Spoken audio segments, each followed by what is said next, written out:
সম্প্রতি বিভিন্ন সেক্টরে যে সংস্কার চলছে এর মধ্যে নারী বিষয়ক সংস্কার কমিশন তাদের প্রস্তাবনা পেশ করেছে ৩ শতাধিক পৃষ্ঠার দীর্ঘ প্রস্তাবনা। সবচেয়ে অবাক হয়েছি যখন সরকার প্রধান সরাসরি বলেন যে এই সংস্কার প্রস্তাবনা এই সুপারিশ মালা এটাকে বইয়ের পাঠ্যপুস্তকে ঢুকাইতে হবে, ছাপায়া বিলি করতে হবে, সর্বস্তরে প্রতিষ্ঠা করতে হবে। আসুন আমরা জানি যে কি প্রতিষ্ঠা করার কথা তারা বলছে। আমি শুধু মূল পয়েন্টগুলো যদি আপনাদের সাথে শেয়ার করি আমার মনে হয় আপনাদের বুঝতে কষ্ট হবে না। প্রস্তাবনার মধ্যে একটা প্রস্তাবনা হলো জাতীয় সংসদে ৩০০ আসনের পাশাপাশি যেগুলোতে লড়াই করে নির্বাচিত হয়ে ভোটের মাধ্যমে জিতে আসতে হবে, আলাদা ৩০০ আসন সংরক্ষিত নারীদের জন্য রাখতে হবে। বড় যে প্রস্তাবনাটা আছে সেটা হলো সম্পত্তিতে নারীর অধিকার পাওনা এটা সমান সমান সাব্যস্ত করতে হবে। এই সংস্কার কমিশনের প্রথম পৃষ্ঠায় আছে। ধর্মভিত্তিক পারিবারিক আইন নারীর প্রতি বৈষম্য আইনে নারীর প্রতি বৈষম্য বিদ্যমান। ধর্মভিত্তিক পারিবারিক আইন যদি থাকে সমাজে, তো ধর্মের কারণে নারী নাকি জুলুমের শিকার হয়। তালাক ছেলেরা দিবে, মেয়েরা দিবে না, এটাই হলো শরিয়ার আইন। এখন এদের দাবি হলো মেয়েরাও তালাক দিতে পারতে হবে, সমান সমান অধিকার থাকতে হবে। ছেলে মেয়ে উভয়ের হাতে, এক পক্ষের হাতে তালাক দেওয়ার পাওয়ার আছে, তাতেই বিয়ে যে পরিমাণ হয় ভাঙে সে পরিমাণ। যদি উভয় পক্ষের হাতে তালাক দেওয়ার ক্ষমতা দেওয়া হয় তাহলে বিয়ে আর একটাও টিকবে না। আল্লাহ কেন নিষেধ করেছেন সেটা বোঝার মতো ঘিলু বা মগজ তোমার মাথায় হয়তো নাই, তুমি আল্লাহর আইন নিয়ে প্রশ্ন তুলতে আসছো। ৩৭ নম্বর পৃষ্ঠায় তারা লিখেছে যৌন পেশাকে অপরাধ হিসাবে চিহ্নিত না করা এবং শ্রম আইনে এটাকে স্বীকৃতি দেওয়া, এটা দাবি করেছে তারা। ২৬ নম্বর পৃষ্ঠায় আছে নারীর উন্নয়নের পথে যত প্রচেষ্টা হয় প্রায় ধর্মীয় গোষ্ঠীর প্রতিরোধের মুখে পড়ে। তার মানে নারীকে তারা আগায় নিতে চায়, বাধা দেয় হলো কারা? ধর্মীয় গোষ্ঠী। ৪৫ নম্বর পৃষ্ঠায় আছে অভিন্ন পারিবারিক আইন প্রবর্তন করতে হবে। ৪১ নম্বর পৃষ্ঠায় আছে বিবাহ বিচ্ছেদের ক্ষেত্রে ন্যায়সঙ্গত নিষ্পত্তি নিশ্চিত করতে বৈবাহিক সম্পত্তির ৫০-৫০ ভাগাভাগি কার্যকর করতে হবে। ৭৪ নম্বর পৃষ্ঠায় বৈবাহিক ধর্ষণের কথা বলা আছে। একই জিনিস ৯ নম্বর এবং ৭০ নম্বর পৃষ্ঠায়ও আছে। বৈবাহিক ধর্ষণ এটা এমন এক শয়তানি, এটা হলো বিবাহ ব্যবস্থাপনা ধ্বংসের বন্ধ করার সবচেয়ে বড় পায়তারা। ঘরে ঘরে প্রত্যেকটা পরিবারে অশান্তি সৃষ্টি করার জন্য এই যে শয়তানের নীল নকশা এদেশে সুপারিশ হিসাবে পেশ করা হয়েছে, এটার প্রত্যেকটা পয়েন্ট, প্রতিটা লাইন পৃষ্ঠা আপনি পড়লে দেখবেন পুরাটা হলো আমাদের সমাজকে ধ্বংস করার একটা মহা আয়োজন। ৩৪ নম্বর পৃষ্ঠায় আছে সংবিধানের অনুচ্ছেদ ১৮(২)-এ গণিকা বৃত্তি অর্থাৎ পতিতাবৃত্তির বিষয়টিকে বাদ দিতে হবে। আপনারা জানেন পর্ন ইন্ডাস্ট্রি, এই পর্ন ইন্ডাস্ট্রি হাজার হাজার কোটি টাকার বিজনেস। এখানে এই পতিতাবৃত্তির বৈধতা দিয়ে মূলত তাদের সেই ব্যবসাকে তারা জিয়ে রাখতে চায়, যে এইটাকে তারা ৭৪ নম্বর পৃষ্ঠায়, ৩৭ নম্বর পৃষ্ঠায়, ১৩২ নম্বর পৃষ্ঠায়, ১৩৫ নম্বর পৃষ্ঠায়, ১৫৫ নম্বর পৃষ্ঠায়, অর্থাৎ পুরো সুপারিশনামার প্রতিটা পৃষ্ঠা বিভিন্ন জায়গায় তারা এটা লিখেছে। তার মানে তারা যে কোনো মূল্যে দেশে পতিতাবৃত্তি এটাকে প্রতিষ্ঠা করতে চায়। ১০৫ নম্বর পৃষ্ঠায় আছে শরীর আমার সিদ্ধান্ত আমার। গ্রামে গঞ্জে গোপনে গোপনে যে কথা বলতো, এখন তারা রাষ্ট্রযন্ত্র দিয়ে সে কথা বলার চেষ্টা করছে। তাদের সাহস কোথায় গিয়ে ঠেকেছে আপনি চিন্তা করতে পারেন। ১০ নম্বর পৃষ্ঠায় আছে রাষ্ট্র হবে ইহজাগতিক এবং মানবিক। খেয়াল করেন। ১৬৩ নম্বর পৃষ্ঠায় আছে ঘরের কাজ নারীর বা নারীরা ধূমপান করে না, এই জাতীয় উপস্থাপন করা থেকে বিরত থাকতে হবে। পশ্চিমারা এগুলো করে তাদের পরিবার ব্যবস্থাপনা, তাদের সমাজ শেষ হয়ে গেছে, ধ্বংস হয়ে গেছে।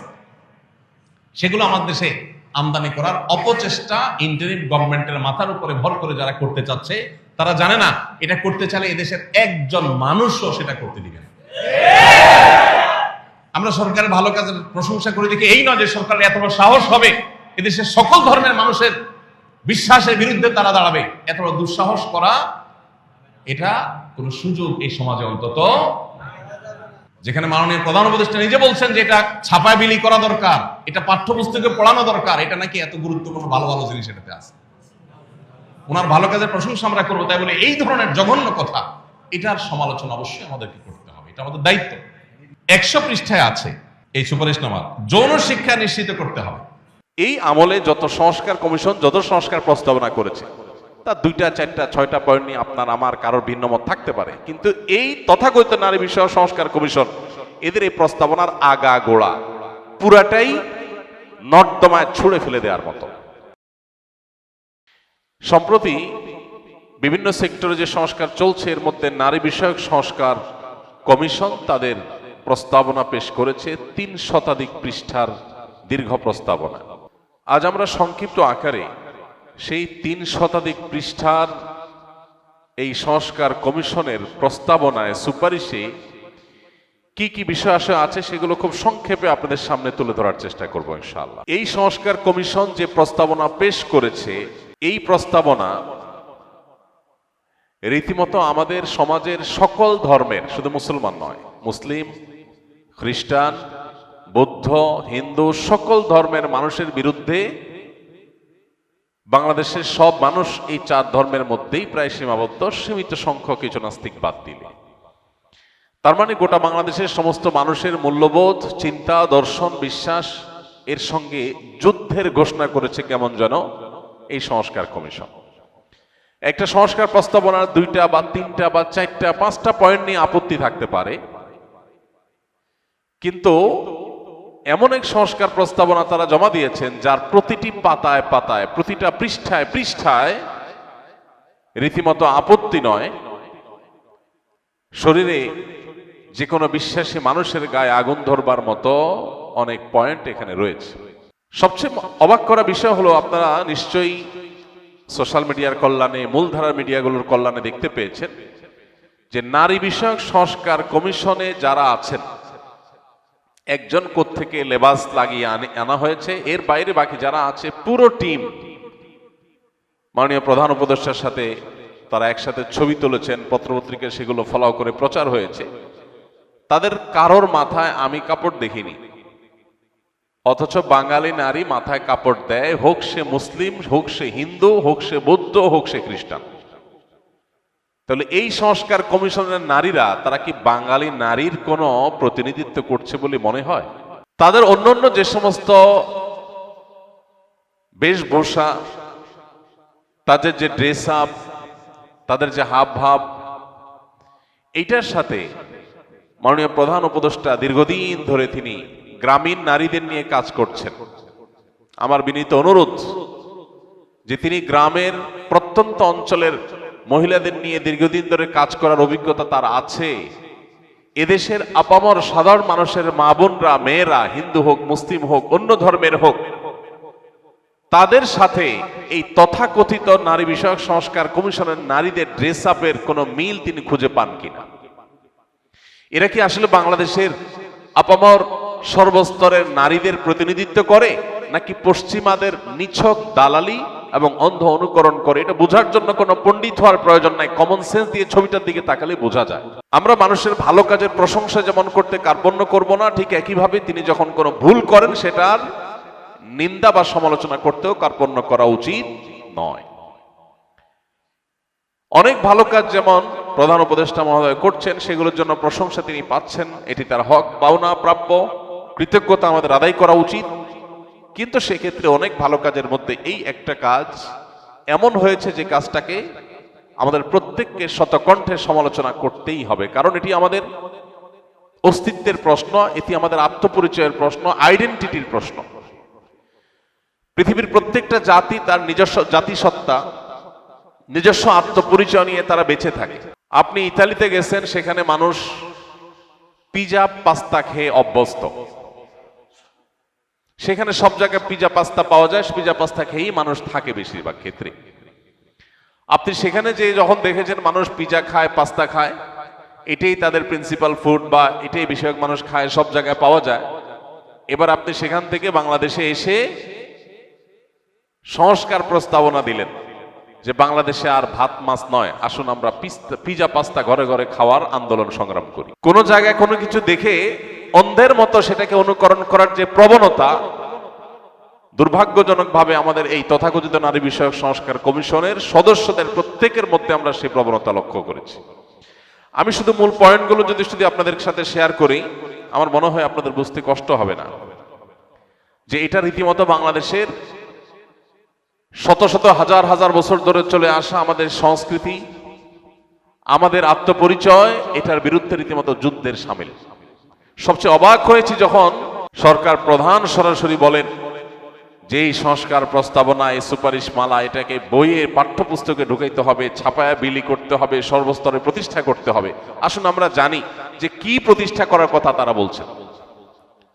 আমি একটা কথা সব সময় বলি, পশ্চিমের মানুষ, ইউরোপিয়ান আমেরিকানরা, তারা অনেক ক্ষেত্রে জাগতিক জ্ঞান বিজ্ঞান, তথ্য প্রযুক্তি, অবকাঠামো, কলকারখানা, আবিষ্কার, এসব ক্ষেত্রে তারা আমাদের চাইতে অনেক দূরে এগিয়ে, এবং সেক্ষেত্রে তাদের অনুসরণ করতে কোনো সমস্যা নেই। তাদের সেগুলো অনুসরণ করে আমরাও এগিয়ে যাওয়ার চেষ্টা করতে পারি। কিন্তু যেই ক্ষেত্রে আমরা তাদের চাইতে আগে আছি সেই ক্ষেত্রে তাদের অনুকরণ করার কোনো প্রশ্ন উঠতে পারে না। একজন সম্পদশালী হয়েছেন, তিনি যদি বৈধ উপায়ে সম্পদ উপার্জন করে থাকেন, আপনি তার মতো সম্পদ উপার্জনের চেষ্টা করেন, এতটুকু ঠিক আছে। কিন্তু তাকে টাকাওয়ালা পয়সাওয়ালা দেখে তার সবকিছু আপনি অনুসরণ শুরু করবেন, সে টাকাওয়ালা পয়সাওয়ালা, সে বাপকে ভাত দেয় না, আপনি কি সেটা অনুসরণ করবেন? পশ্চিমাদের অনেক কিছু আছে যেগুলো ভালো, সেগুলো অবশ্যই আমরা অনুসরণ করার চেষ্টা করবো, কিন্তু তাদের খারাপটা অনুসরণ করার কোনো মানে হতে পারে না। আমি এই জন্য বলি, জাগতিক জ্ঞান বিজ্ঞান, তথ্য প্রযুক্তি ইত্যাদিতে তারা যদি আমাদের চাইতে 200 বছর এগিয়ে থাকে, ফ্যামিলি ব্যবস্থাপনা, পারিবারিক ব্যবস্থাপনা, দাম্পত্য সুখ শান্তির ক্ষেত্রে আমরা তাদের চাইতে 400 বছর এগিয়ে আছি।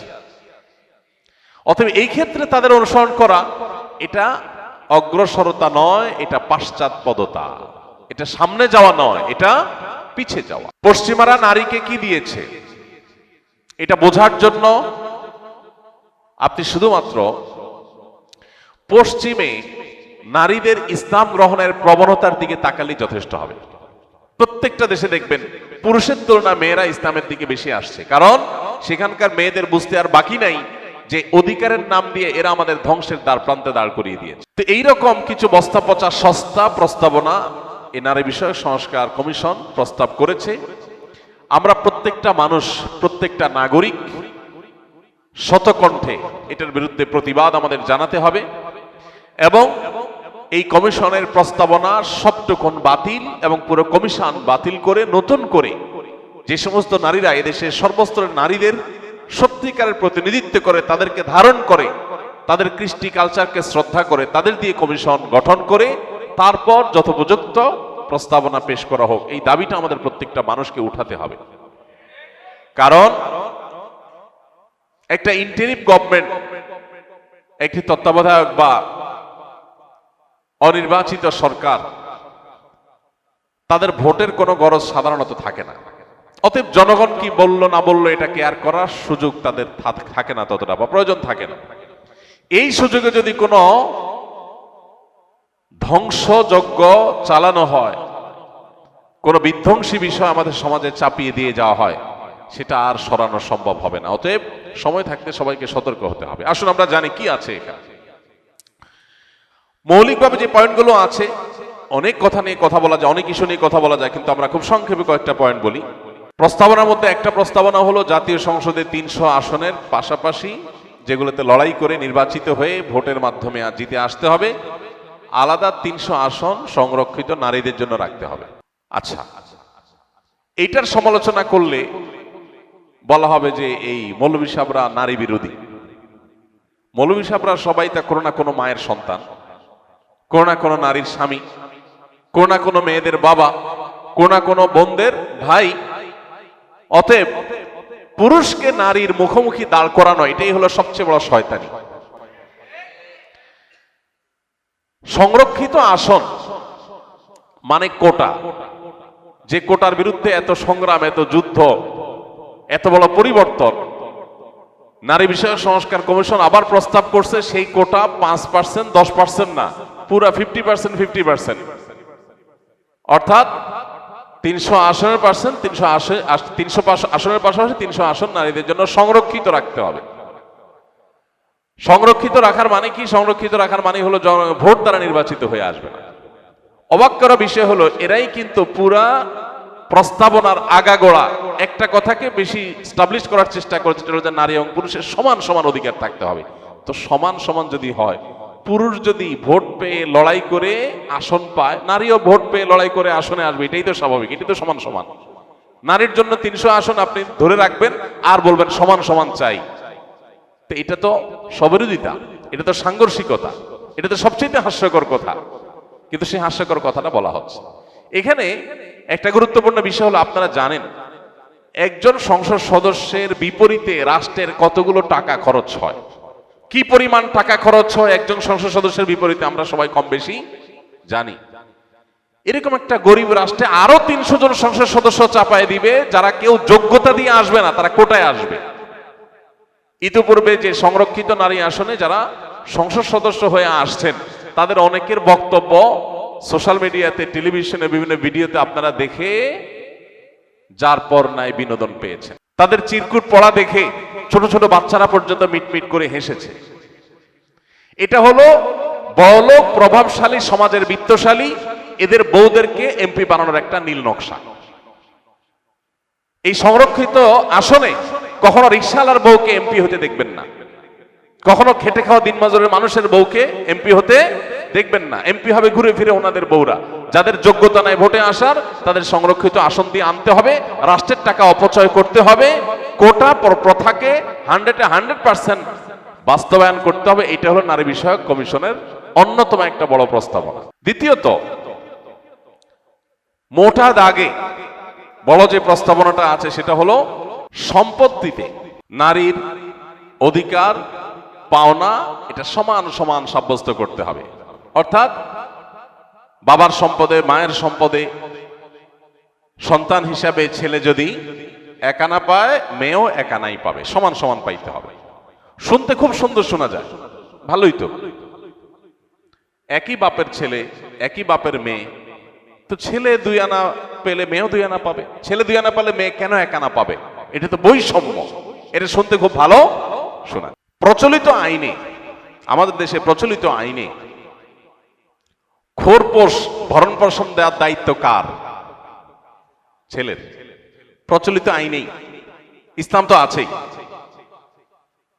তো খোরপোশের বেলায় আপনি এটা বলবেন না যে না, আজ থেকে বাংলাদেশে এই কমিশন এই সুপারিশ করে নাই যে স্বামীরা কেউ স্ত্রীদের খরপোশ দিতে বাধ্য না, স্ত্রীরা চাকরি বাকরি তাদের খাওয়ান তারা জোগাড় করবে। এটা তো বলেন নাই। খরচের বেলায় তো বলেন নাই যে যার যার খরচ তার তার, কিন্তু সম্পদ পাওয়ার বেলা বলতেছেন হাফ হাফ, সমান সমান। ভাইরা আমার, আল্লাহ রাব্বুল আলামিন নারী এবং পুরুষের প্রত্যেককে যার যার ন্যায্য অধিকার দিয়েছেন। কি দিয়েছেন? সমান না, কি দিয়েছেন? ন্যায্য। কারণ সব ক্ষেত্রে সমান দিলে ন্যায্য হয় না, সব ক্ষেত্রে সমান সমান দিলে ন্যায্যতা নিশ্চিত। আল্লাহ তাআলা ন্যায্য অধিকার দিয়েছেন, যথাযথ ইনসাফপূর্ণ অধিকার দিয়েছেন, যাকে যা দেয়া দরকার। বেশ কয়েকটা ছোট ছোট উদাহরণ এই বিষয়ে আমি এর আগে বারবার আপনাদেরকে দিয়েছি। আপনার 2টা ছেলে আছে, বা একটা ছেলে একটা মেয়ে আছে। ছেলেটার জ্বর হয়েছে, মেয়েটার জ্বর হয় নাই। ছেলের জ্বর হয়েছে এই জন্য বাজার থেকে তাকে ডিসপেন্সারি থেকে নাপা এনে বড়া পেটে খাওয়াই দিয়েছেন। কেন? কারণ তার জ্বর হয়েছে। মেয়েটার শরীরে জ্বর নাই, সে সুস্থ। সমান অধিকারের দাবি হলো মেয়েরাও ধরে একটা খাওয়াই দিবেন। কারণ টাকা দিয়ে নাপা কিনে একজনকে খাওয়াবেন, আরেকজনকে খাওয়াবেন না, এটা তো বৈষম্য, এটা তো জুলুম। তাহলে সমান অধিকারের দাবি হলো ছেলেকে একটা নাপা খাওয়াইছেন, মেয়েকেও একটা খাওয়াই দিবেন। এখানে সমান সমান দিলেন, তাতে কি ন্যায্য কাজ হলো? ইসলাম ন্যায্য করতে বলে, যাকে যেটা দরকার। এর এখন নাপা দরকার, এর নাপা খাওয়াইতে হবে। আরেকজনকে এখন নাপা খাইতে চাইলেও মানা করতে হবে, খাইতে দেওয়া যাবে না। এটাই হবে ইনসাফ। সব জায়গায় সমান সমান করলে ইনসাফ হয় না। একজনের গায়ে জ্বর আসছে, তার জন্য ফ্যানটা বন্ধ করে দিতে হবে তার রুমে, কারণ জ্বর আসছে, তার শীত লাগতেছে। আরেকজনের ঠান্ডা সর্দি লাগে না, এখন খুব গরম পড়তেছে, তার রুমে ফ্যানটা অবশ্যই বন্ধ রাখতে হবে, কারণ সমান সমান লাগবে। মেয়ের রুমে ফ্যান যখন বন্ধ, তাহলে ছেলের রুমে ফ্যান বন্ধই থাকা উচিত, নাহলে সমান সমান হবে। এখন যদি ছেলের রুমে ফ্যানটা চালাইতে দেন, তাহলে একজনের ফ্যানের বাতাস খাওয়াচ্ছেন, সে বিদ্যুৎ বিল খরচ করতেছে, আরেকজন ফ্যানের বাতাস খাচ্ছে না, বিদ্যুৎ বিল বাঁচাচ্ছে, তাহলে জুলুম হয়ে গেল, বৈষম্য হয়ে গেল।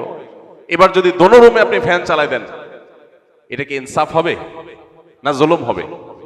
তাহলে এই জুলুম এটা যেন না হয় সেজন্য আল্লাহ রাব্বুল আলামিন আমাদেরকে ন্যায্যতা করেছেন। কোন কোন জায়গায় না দিয়া ইনসাফ হয়, কোথাও কোথাও দিয়া ইনসাফ হয়। ভাইরা আমার, এরকম বহু এক্সাম্পল দেওয়া যাবে। আপনার বাচ্চা একটা 5 বছর বয়সের আর একটা 20 বছর বয়সের।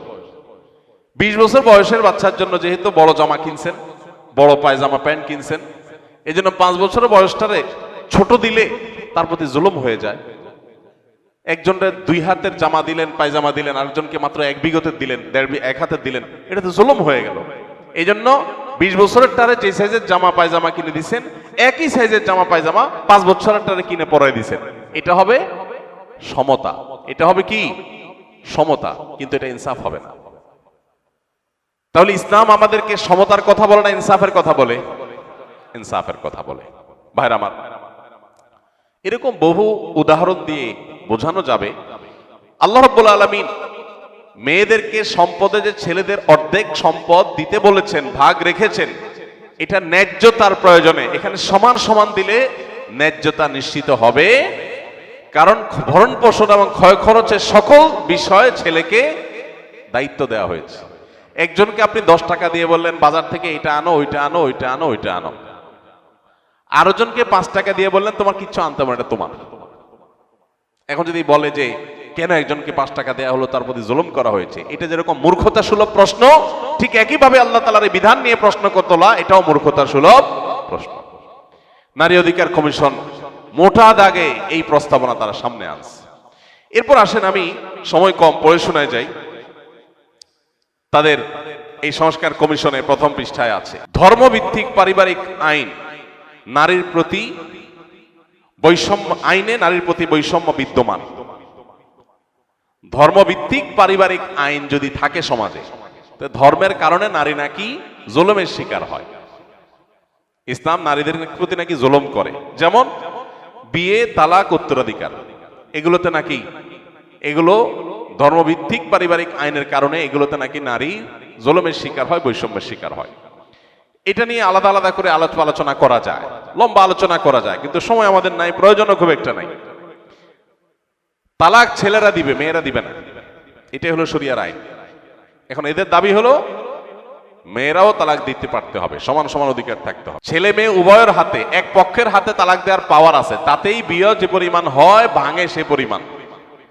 যদি উভয় পক্ষের হাতে তালাক দেওয়ার ক্ষমতা দেওয়া হয়, তাহলে বিয়ে আর একটাও টিকবে না। আল্লাহ কেন নিষেধ করেছেন সেটা বোঝার মতো ঘিলু বা মগজ তোমার মাথায় হয়তো নাই, তুমি আল্লাহর আইন নিয়ে প্রশ্ন তুলতে আসছো। 26 নম্বর পৃষ্ঠায় আছে, নারী উন্নয়নের পথে, নারীর উন্নয়নের পথে যত প্রচেষ্টা হয় প্রায় ধর্মীয় গোষ্ঠীর প্রতিরোধের মুখে পড়ে। তবে নারীকে তারা আগায় নিতে চায়, বাধা দেয় হলো কারা? ধর্মীয় গোষ্ঠী। আমার প্রশ্ন, বাংলাদেশের মানুষ তো ধর্মপ্রাণ, হিন্দুরা, মুসলমানরা, খ্রিস্টানরা, বৌদ্ধরা, প্রত্যেকে যার যার ধর্মের ব্যাপারে ধর্মপ্রাণ। বাংলাদেশের মানুষের ধর্মপ্রাণ হওয়ার ব্যাপারে পৃথিবীর কারোর কোনো দ্বিমত পোষণ করার কোনো কারণ নাই। ধর্মপ্রাণ মানুষদের এখানে ধর্মীয় গোষ্ঠীকে দোষী করা হচ্ছে। প্রশ্ন হলো, এই সংস্কার কমিশনের যারা সদস্য আছেন তারা কি বিধর্মীয় গোষ্ঠী? তারা কোনো ধর্ম বিশ্বাস করেন না? এটা তারা পরিষ্কার করে বলুক। ধর্মীয় গোষ্ঠী বলতে তো সকল ধর্মের মানুষ, সকল ধর্ম অনুসারীদেরকে দোষী করা হলো। তাতে একজন বেনামাজি যে সেও দোষী, একজন রিকশাওয়ালাও দোষী, সবাইকে দোষী করা হলো যে ধর্মীয় গোষ্ঠী বাধা দেয়। তার মানে নাস্তিকরা বাধা দেয় না, ধর্মীয় গোষ্ঠীর বিপরীতে যাদের ধর্ম নাই সেই গোষ্ঠী। তাহলে এরা শতকরা কয়জন মানুষ, লাখের মধ্যে কয়জন মানুষকে তারা রিপ্রেজেন্ট করছে এবং তাদের চিন্তাধারা আমাদের উপরে চাপাতে এসেছে। 45 নম্বর পৃষ্ঠায় আছে, অভিন্ন পারিবারিক আইন প্রবর্তন করতে হবে। অভিন্ন পারিবারিক আইন মানে মুসলমান, হিন্দু, খ্রিস্টান, বৌদ্ধ সব ধর্মের মানুষের এক আইনে, এক নিয়মে বিয়ে হবে, এক নিয়মে বিচ্ছেদ হবে, সব এক নিয়মে হবে। এই সম্পর্কে কয়দিন আগে দেখলাম, সম্ভবত 2 দিন আগে দেখলাম, একজন হিন্দু ভদ্র মহিলা, তিনি এবং হিন্দু ধর্মের অনেকে বেশ তীব্র প্রতিবাদ জানিয়েছে, আপত্তি জানিয়েছে। সব ধর্মের মানুষকে এক আইনের অধীনে নিয়ে আসতে চান তারা। একটা নীতিমালার আলোকে সবার বিয়ে, তালাক, উত্তরাধিকার আইন সবকিছুকে, সকল ধর্মের মানুষকে একটা অভিন্ন নীতিমালা এবং অভিন্ন পারিবারিক আইনের আওতায় তারা আনতে চাচ্ছেন, যেটার বিরুদ্ধে দেশের সকল ধর্মের মানুষ ঐক্যবদ্ধ আছে। 41 নম্বর পৃষ্ঠায় আছে, বিবাহ বিচ্ছেদের ক্ষেত্রে ন্যায়সঙ্গত নিষ্পত্তি নিশ্চিত করতে বৈবাহিক সম্পত্তির 50-50 ভাগাভাগি কার্যকর করতে হবে। আপনারা অনেকে জানেন, পশ্চিমা পৃথিবীতে এবং পৃথিবীর অনেক দেশে একটা নিয়ম আছে, বিয়ে হওয়ার পর কোনো কোনো দেশে আছে 3 বছর যদি সংসার টিকে, এরপর যদি তালাক বা বিচ্ছেদ হয় স্বামীর সম্পদের অর্ধেক বউকে দিয়ে দিতে হয়। আপনারা অনেকে জানেন, পৃথিবীর সবচেয়ে বড় ধনীদের একজন, তিনি কয়েক বিলিয়ন তার বউকে দিয়ে তালাক দিয়েছেন কিছুদিন আগে। উপার্জন করবে স্বামী, বিচ্ছেদ হয়ে গেলে তার ভাগ অর্ধেক দিয়ে দিতে হবে কাকে? স্ত্রীকে। ভাইরা আমার, পশ্চিমারা এবং তাদের পেছনে থাকা শয়তান মূলত পরিবার ব্যবস্থাপনার সবচেয়ে বড় শত্রু। পরিবার ব্যবস্থাপনা পৃথিবী থেকে তুলে দিতে চায়। এর নানাবিধ কারণ আছে, অনেক দীর্ঘ ব্যাখ্যা আছে, আলোচনা আছে। আপনি যদি তাকায় দেখেন, তাদের সমস্ত নিয়ম কানুন সবগুলো হলো পরিবার ব্যবস্থাপনা ধ্বংসের আয়োজন। এই যে বিবাহের পর বিচ্ছেদ হলে স্বামী স্ত্রী, স্বামীর সম্পদ যা কামাই করবে তার 50% স্ত্রী পেয়ে যাবে, এই জিনিসটা পশ্চিমে যে আছে, এটার কারণে কেউ বিয়ে করতে আগ্রহী না। এটা আমরা সবাই জানি। সে সমস্ত জায়গায় মানুষ বিয়ে করতে চায় না। কেন বিয়ে করতে চায় না? কারণ বিয়ে করার দরকার কি? অবৈধ হারাম কাজের সঙ্গী তো রাখাই যাচ্ছে, আইনে তো নিষেধ নাই। তাহলে বিবাহ করে ফেললে সম্পদের অর্ধেক দিয়ে দেওয়া লাগবে বিচ্ছেদ হয়ে গেলে, তার চাইতে বিয়ে করার দরকার কি? নিজেদের প্রয়োজন নিজেরা অবৈধভাবে হারাম উপায়ে সারবে, রাষ্ট্রে আইনে যেহেতু নিষেধ নাই, সমস্যা কোথায়? ঘরে ঘরে এটার চর্চা চলছে, বিয়ে সেখানে খুব একটা হয় না, রেয়ার কেস, কেউ বিয়ে করতে চায় না। আর বিয়ে না করার কারণে কি হয়? সন্তান হয় না। এবং হারাম কাজ যার সাথে করে সেখানে সন্তান নেওয়ার প্রশ্ন ওঠে না, যার কারণে সন্তান হওয়ার প্রবণতা কমে গেছে। চায়নার মতো দেশ, যখন এক সময় একটার বেশি 2টা সন্তান হলে সরকার অনেকগুলো অর্থদণ্ড চাপিয়ে দিত, বেশি দিন আগের কথা না, সেই চায় না এখন আপনি একটার বেশি 2টা, 2টা বেশি 3টা, 4টা, যত সন্তান জন্ম দিবেন তত সরকার আপনাকে টাকা দিবে। বেশি দিন লাগে নাই। পৃথিবীর মানুষ আর কখন বুঝবে? পশ্চিমের প্রত্যেকটা দেশ, এমনকি পূর্বের প্রত্যেকটা উন্নত দেশ, আজ তাদের পর্যাপ্ত মানুষ নেই, দেশ চালাবার মতো, দেশের কাজকাম করার মতো পর্যাপ্ত মানুষ নেই। জার্মানির মতো দেশ হাজার হাজার লাখো সিরিয়ান রিফিউজিদেরকে জায়গা দিয়েছে। কেন জায়গা দিয়েছে? কারণ তাদের দেশ চালানোর মতো মানুষ নেই, রিফিউজিদেরকে ঢুকায়া তাদেরকে কাজ শিখায় কাজে লাগাই দিচ্ছে। গোটা পৃথিবী আজ ক্রাইসিসে আছে, প্রত্যেকটা দেশ ক্রাইসিসে আছে, মানুষ নাই। বৃদ্ধ দিয়ে দেশ ভরে যাচ্ছে, ইয়াং জেনারেশন তৈরি হচ্ছে না, কারণ ওই যে বৈবাহিক যে সম্পর্ক, পারিবারিক ব্যবস্থাপনা, এটাকে ভেঙে ফেলা হয়েছে। চায় না, বিয়ে যখন করতে চায় না, সন্তান হয় না, আর সন্তান যখন হয় না, জেনারেশন গ্যাপ তৈরি হয়ে যাচ্ছে। ভাইরা আমার, এরা আমাদেরকে সেই প্রস্তাব দিচ্ছে, পশ্চিমের সেই বস্তা পচা সস্তা প্রস্তাব দিচ্ছে। বাংলাদেশে স্বামী স্ত্রীর মধ্যে দাম্পত্য সম্পর্কের মধ্যে দিন দিন ফাটল ধরছে, আমাদের সম্পর্কগুলো দিন দিন খারাপ হয়ে যাচ্ছে, এতে কোনো সন্দেহ নেই। কিন্তু এর পরও আমাদের দেশে নারী পুরুষ স্বামী স্ত্রী হিসেবে তাদের মধ্যে যেই পরিমাণ সম্পর্ক, সৌহার্দ্য, বিশ্বাস, ভালোবাসা এখনো বিদ্যমান, পশ্চিমাদের কাছে সেটা স্বপ্ন মাত্র।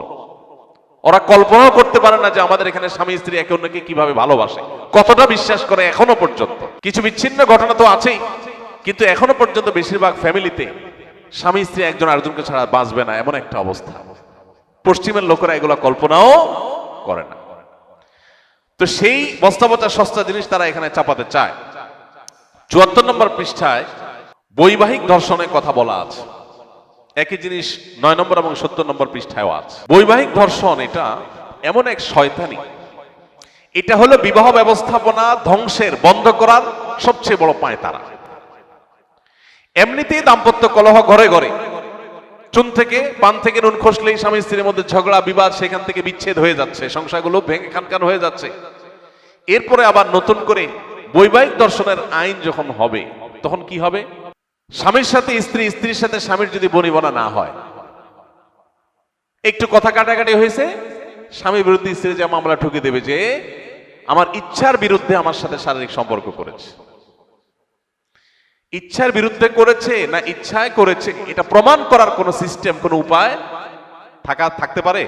কোন সুযোগ আছে? কোন সাক্ষী প্রমাণ, কোন তথ্য উপাত্ত রাখার সুযোগ আছে? তাহলে কেন এটা চাচ্ছে? এটা চাচ্ছে হলো ঘরে ঘরে প্রত্যেকটা ফ্যামিলিতে যুদ্ধ বাঁধাবার জন্য, প্রত্যেকটা সংসারে অশান্তি সৃষ্টি করবার জন্য। ইসলাম জুলুম করতে নিষেধ করেছে সবার জন্য। কোন স্বামীর এই অধিকার নাই, স্ত্রী অসুস্থ, স্ত্রী অপারক, জুলুম করে তার সাথে শারীরিক সম্পর্ক করার অধিকার কোন স্বামীকে ইসলাম দেয় নাই। কিন্তু একই সাথে স্বামীর চরিত্র রক্ষার্থে, সমাজ সুস্থ সুন্দর স্বাভাবিক যেন থাকে, সেই প্রয়োজনে একজন স্ত্রী তার স্বামীর প্রয়োজন পূরণের সদা প্রস্তুত থাকার নির্দেশ ইসলাম করেছে। অর্থাৎ প্রত্যেককে যার যার নির্দেশ ইসলাম করেছে। এখানে স্বামী স্ত্রী পরস্পরের মধ্যে স্বামী স্ত্রী সুলভ জোরাজুরি, এটা সকল সমাজে, সকল সংসারে, সকল মানুষের কাছে স্বীকৃত। কখনো কখনো স্বামী স্ত্রীর মধ্যে শারীরিক সম্পর্ক নিয়ে যেরকম মৃদু জোরাজুরি গ্রহণযোগ্য পর্যায়ে পর্যন্ত চলে, অগ্রহণযোগ্য পর্যায়ে জুলুম পর্যায়ে গেলে চলে না, ঠিক তেমনি ভাবে স্বামী স্ত্রীর মধ্যে টাকা পয়সা নিয়ে, মার্কেটিং নিয়ে, খাওয়া দাওয়া নিয়ে, শপিং নিয়ে, বিভিন্ন আপনার রেস্টুরেন্টে যাওয়া নিয়ে, কোথাও ঘুরতে যাওয়া নিয়েও মৃদু জোরাজুরি হয়। এখন কোন স্ত্রী যদি তার স্বামীর পকেট থেকে টাকা নেয়, অনেক সময় টানাটানি হয়, হাতাহাতি হয়, মৃদু জোরাজুরি হয়, এগুলো স্বামী স্ত্রী সুলভ, বন্ধু সুলভ জোরাজুরি। স্বামী হয়তো রেস্টুরেন্টে যেতে চাচ্ছে না, স্ত্রী বলছে হ্যাঁ জামা গায়ে দাও, বের হ, তোমাকে যেতেই হবে আজকে। ইচ্ছার বাইরে একটু জোর করেই নিয়ে গেল। স্ত্রী চাচ্ছে ঘুরতে যাবে, স্বামী বলে না আমার ভালো লাগতেছে না, বলে না তোমার যেতে হবে বাইরে, একটু জোরাজোরি করে নিয়ে গেল। তাহলে সেটাকে বৈবাহিক ডাকাতি নাম দেন, বৈবাহিক ছিনতাই নাম দেন, কি বলেন? ঘরে ঘরে প্রত্যেকটা পরিবারে অশান্তি সৃষ্টি করার জন্য এই যে শয়তানের নীল নকশা এদেশে সুপারিশ হিসাবে পেশ করা হয়েছে, এটার প্রত্যেকটা পয়েন্ট, প্রতিটা লাইন পৃষ্ঠা আপনি পড়লে দেখবেন পুরোটা হলে আমাদের সমাজকে ধ্বংস করার একটা মহা আয়োজন। প্রিয় ভাইরা আমার, 34 নম্বর পৃষ্ঠায় আছে সংবিধানের অনুচ্ছেদ 18(2)-এ গণিকাবৃত্তি অর্থাৎ পতিতাবৃত্তির বিষয়টিকে বাদ দিতে হবে। পতিতাবৃত্তি এটা আমাদের আইনে অবৈধ, এটাকে বাদ দিতে হবে, অর্থাৎ এটাকে বৈধতা দিতে হবে। এবং জনস্বাস্থ্য ও নৈতিকতার নামে যৌনকর্মীদের পেশাকে নিরোধ করা মানবাধিকারের লঙ্ঘন। কি মানবাধিকারের সবক শুনাইতে আসছে চিন্তা করেন। ফিলিস্তিনে মানুষ মেরে কয়লা করে ফেলছে, এটা নিয়ে কোনো টু শব্দ নাই, সেখানে মানবাধিকার কোনো লঙ্ঘন হচ্ছে না। মানবাধিকার লঙ্ঘন হচ্ছে কোথায়? পতিতাবৃত্তি করতে না দিলে নাকি মানবাধিকার লঙ্ঘন হচ্ছে। একজন নারী তার ভরণ পোষণের ব্যবস্থা যদি তার স্বামী, তার বাবা, তার ভাই না করে, ইসলামী শরিয়ার বিধান অনুযায়ী রাষ্ট্র তার সমস্ত খরচ খরচা দিতে বাধ্য, রাষ্ট্র করবে, সমাজ করবে। সেটা না করে তাকে পতিতাবৃত্তির পথে আপনি অগ্রসর করে দিচ্ছেন। এদেশে যত নারী এই জঘন্য কর্মে, এই ঘৃণ্য কর্মে যারা লিপ্ত হয়েছেন বা যারা এটাকে পেশা হিসেবে বেছে নিয়েছেন, একজন একজন করে যদি সবার সাক্ষাৎকার সংগ্রহ করা হয়, দেখা যাবে প্রত্যেকের জীবনে প্যাথেটিক ইতিহাস আছে। কেউ এখানে স্বেচ্ছায় আসে নাই, তাদেরকে কোনো দালাল চক্র জুলুম করে অন্যায়ভাবে তাদেরকে এই পথে এনেছে। সেখান থেকে তাদেরকে উদ্ধার করার কথা দরকার, সেটা কথা না বলে উল্টা বরং তাদের সেই কাজে যেন সারা জীবন তারা থাকে, সেই বন্দোবস্ত যারা করতে চায়, এরা নারীর বন্ধু, এরা নারীর শত্রু। আপনি নারীকে অধিকার দেওয়ার নাম করে আপনার ব্যবসা বন্দোবস্ত পাকাপোক্ত করছেন।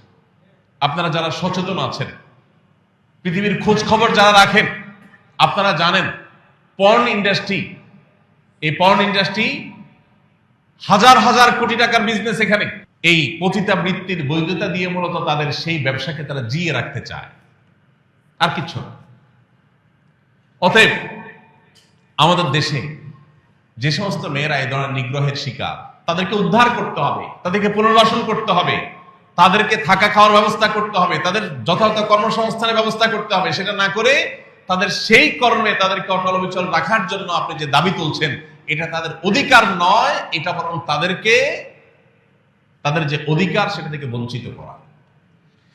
দেখুন, এই জিনিসটা তাদের কাছে এত বেশি গুরুত্বপূর্ণ যে এইটাকে তারা 74 নম্বর পৃষ্ঠায়, 37 নম্বর পৃষ্ঠায়, 132 নম্বর পৃষ্ঠায়, 135 নম্বর পৃষ্ঠায়, 155 নম্বর পৃষ্ঠায়, অর্থাৎ পুরো সুপারিশনামার প্রতিটা পৃষ্ঠা বিভিন্ন জায়গায় তারা এটা লিখেছে।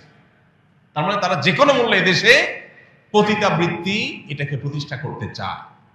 তারা চায় মহল্লা এটা প্রতিষ্ঠা হয়ে যাক। 37 নম্বর পৃষ্ঠায় তারা লিখেছে, যৌন পেশাকে অপরাধ হিসাবে চিহ্নিত না করা এবং শ্রম আইনে এটাকে স্বীকৃতি দেওয়া, এটা দাবি করেছে তারা। এখন দেখেন, গত 2 দিন আগে আমি এক ভাই, যিনি বিভিন্ন ধর্ম সম্পর্কে গবেষণা করেন, মুসলমান ছাড়াও হিন্দু, বৌদ্ধ, খ্রিস্টান বিভিন্ন ধর্ম সম্পর্কে তিনি পাণ্ডিত্য রাখেন, তাদের ধর্মগ্রন্থগুলো নিয়ে অনেক অগাধ নলেজ আছে। এরকম এক ভাইকে আমি অনুরোধ করেছি, ভাই আপনি একটু অন্যান্য ধর্মাবলম্বীদের ধর্মগ্রন্থে পতিতাবৃত্তি সম্পর্কে কি বলা আছে আমাকে একটু নোট করে দেন। তিনি গতকালকে আমাকে দিলেন জিনিসটা, আমি দেখলাম মুসলমানদের কাছে পতিতাবৃত্তি যেরকম হারাম, ঘৃণ্য কাজ, হিন্দুদের কাছে, খ্রিস্টানদের কাছে, বৌদ্ধদের কাছে, এদেশের প্রধান 4টি ধর্মের মানুষ দেশে বসবাস করে, সব ধর্মের মানুষের কাছে এটা সমানভাবে অপরাধ এবং ঘৃণ্য কাজ। তার মানে এই ব্যাপারে বাংলাদেশের সকল ধর্মের মানুষ ঐক্যবদ্ধ আছে, একমত আছে যে পতিতাবৃত্তি এটা কোনো ভালো কাজ নয়, এটা নোংরা কাজ, জঘন্য কাজ। একজন নারীকে অনেক ভালো কাজে, সমাজের উন্নয়নমূলক কাজে ব্যবহার করা যেতে পারে, তাকে বিভিন্ন ভালো কাজে পেশা নিয়োজিত করা যেতে পারে, কিন্তু তাকে এরকম অসম্মানজনক কাজে যারা নিয়ে আসে, সেই দালালরা তাদের ব্যবসায়ী টিকায় রাখার জন্য পর্ন ইন্ডাস্ট্রির মাধ্যমে হাজার কোটি টাকা বিজনেস করার জন্য তারা এই ধরনের প্রস্তাবনা করেছে। এ ব্যাপারে বাংলাদেশের সকল মুসলমান শুধু না, সকল ধর্মের মানুষ একমত। সকল ধর্মের মানুষ যে বিষয়ে একমত, সে বিষয়ে কিভাবে, সেটার বিরোধিতা কিভাবে একটা তথাকথিত সংস্কার কমিশন প্রস্তাব পেশ করতে পারে? আমি এই জন্য শুরুতে বলেছি, এটা হলো আমাদের পরিবার ব্যবস্থাপনা, আমাদের সমাজ ব্যবস্থাপনার বিরুদ্ধে রীতিমতো যুদ্ধের শামিল। আপনারা জানেন, এইডস, আরো পৃথিবীতে জঘন্য যত সব রোগ, যেগুলোর কারণে মানুষ নিশ্চিত মৃত্যুর কোলে ঢলে পড়ছে, পৃথিবীর বহু দেশ সাফার করছে এইডস সহ বিভিন্ন রোগ নিয়ে। এই রোগের প্রধান কারণই হলো এই পতিতাবৃত্তি। এর ফলে আরো সমাজে যে সমস্ত অনাচার হয়ে থাকে, সেগুলোর ফিরিস্তি অনেক লম্বা। অতএব এইটাকে নাকি বৈধতা দিতে হবে, সে বিষয়ে তারা সুপারিশ করছে। 105 নম্বর পৃষ্ঠায় আছে, শরীর আমার, সিদ্ধান্ত আমার। ভ্রষ্ট এনজিও গুলো দীর্ঘদিন পর্যন্ত সমাজের গ্রামে গঞ্জে গোপনে যে কথা বলতো, এখন তারা রাষ্ট্রযন্ত্র দিয়ে সে কথা বলার চেষ্টা করছে। তাদের সাহস কোথায় গিয়ে ঠেকেছে আপনি চিন্তা করতে পারেন।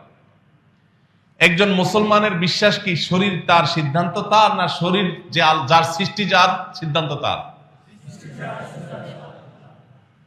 আমরা নিজেরা আল্লাহর বিধান অনুযায়ী মানতে না পারলেও বিশ্বাস আমাদের এটা আছে, মানা উচিত।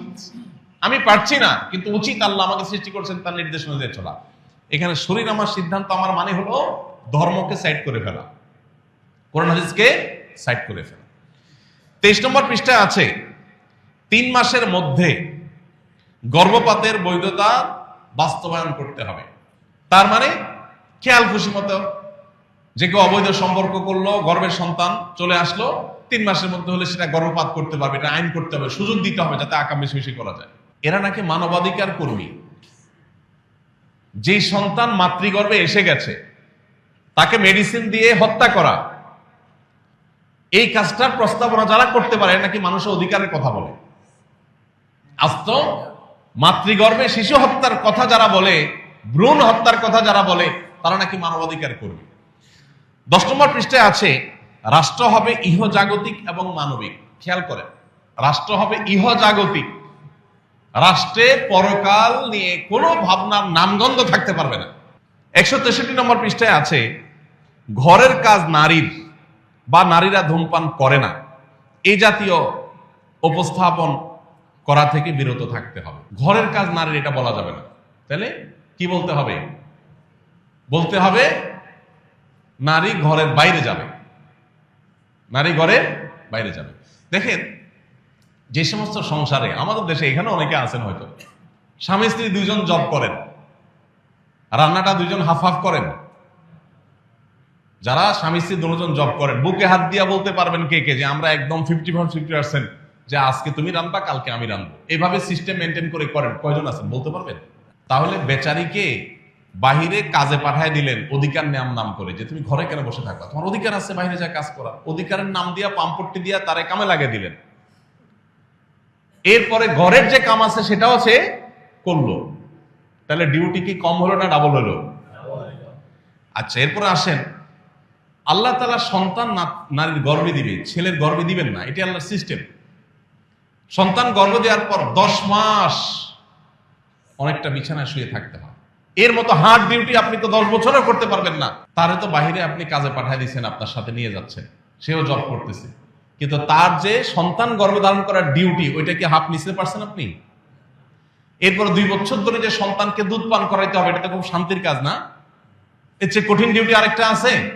রাত 12টা নাই, 1টা নাই, 2টা নাই, 3টা নাই, টয়লেট নাই, বাথরুমের বেগ নাই, গোসল নাই, কিচ্ছু নাই, যে অবস্থা আছে অবস্থা মা করে কান্না করে উঠছে, আর ওই কান্নার ডাকে সাড়ে দিয়ে এসে তাকে দুধ দিতে হবে, এটা তার ডিউটি।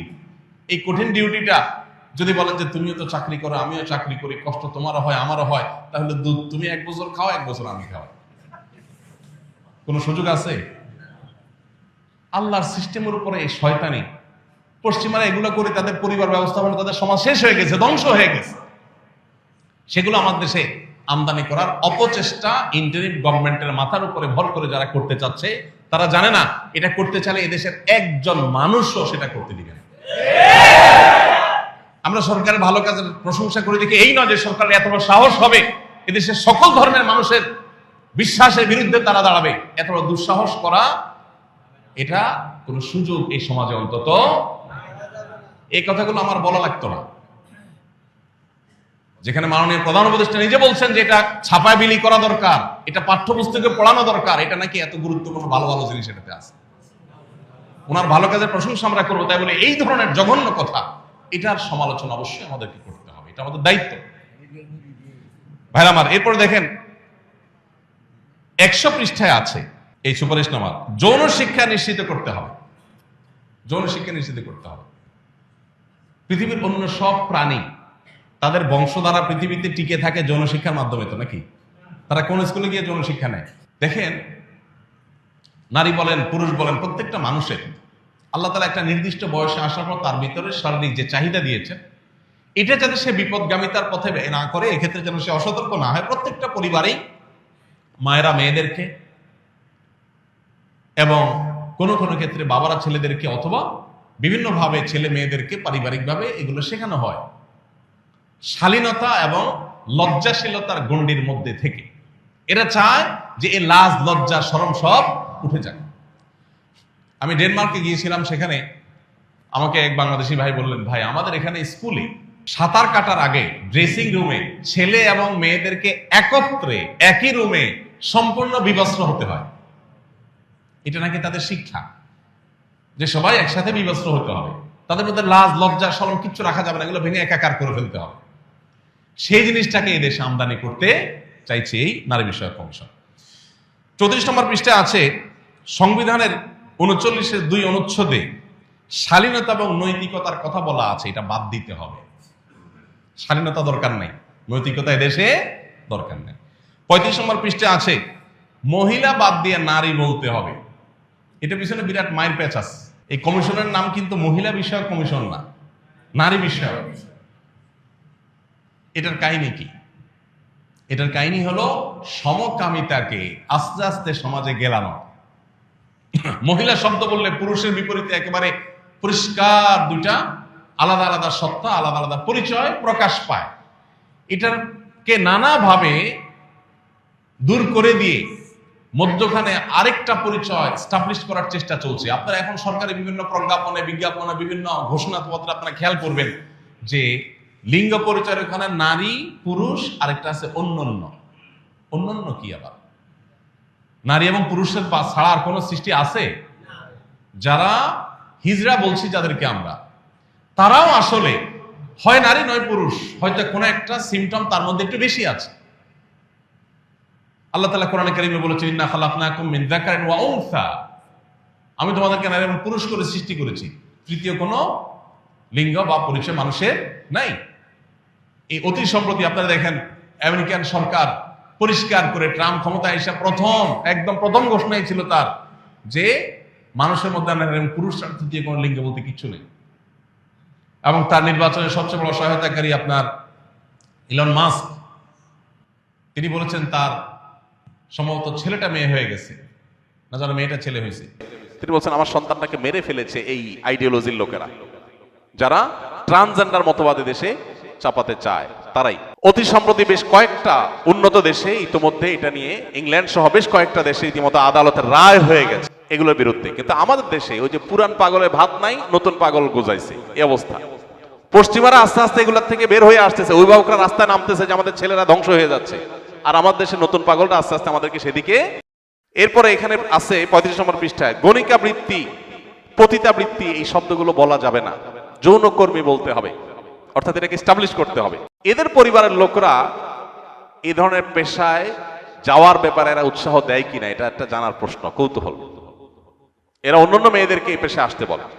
শালীনতা, নৈতিকতা এসব শব্দ ব্যবহার করতে নিষেধ করছে তারা, কারণ এগুলো করলে তাদের শয়তান এগুলো চলে না। এই আমলে যত সংস্কার কমিশন যত সংস্কার প্রস্তাবনা করেছে তার 2টা 4টা 6টা পয়েন্ট নিয়ে আপনার আমার কারোর ভিন্ন মত থাকতে পারে, কিন্তু এই তথাকথিত নারী বিষয়ক সংস্কার কমিশন এদের এই প্রস্তাবনার আগা গোড়া পুরাটাই নর্দমায় ছুঁড়ে ফেলে দেওয়ার মতো, এই পুরাটাই ড্রেনে ফেলে দেওয়ার মতো। এদেশের একজন মানুষের অস্তিত্ব, শুধু মুসলমান নয়, একজন মানুষের অস্তিত্ব বেঁচে থাকতেও ইনশাআল্লাহ এই নষ্ট জিনিসের একটা লাইনও বাস্তবায়ন করতে দেওয়া হবে না। আমাদের প্রত্যেকটা মানুষকে সচেতন হতে হবে। কি শয়তানি আয়োজন করেছে, আমি যদি আরো সময় থাকতো সবগুলা পয়েন্ট আপনাদেরকে বলতে পারতাম, আপনারা অবাক হতেন যে 300 সম্ভবত 18 বা 3 শতাধিক পৃষ্ঠা এই পুরো গবেষণা আপনার সুপারিশনামার মধ্যে প্রতিটা লাইনে লাইনে এই সমাজের সমস্ত কৃষ্টি কালচারের বিরুদ্ধে যুদ্ধের ঘোষণা করা হয়েছে। সোজা কথা, আল্লাহ তাআলা এদেরকে হেদায়েত দান করুন। আমাদের দেশ আর যেন ভুল পথে না যায়, আল্লাহ আমাদেরকে সেই তৌফিক দান করুন। আমাদের সবাই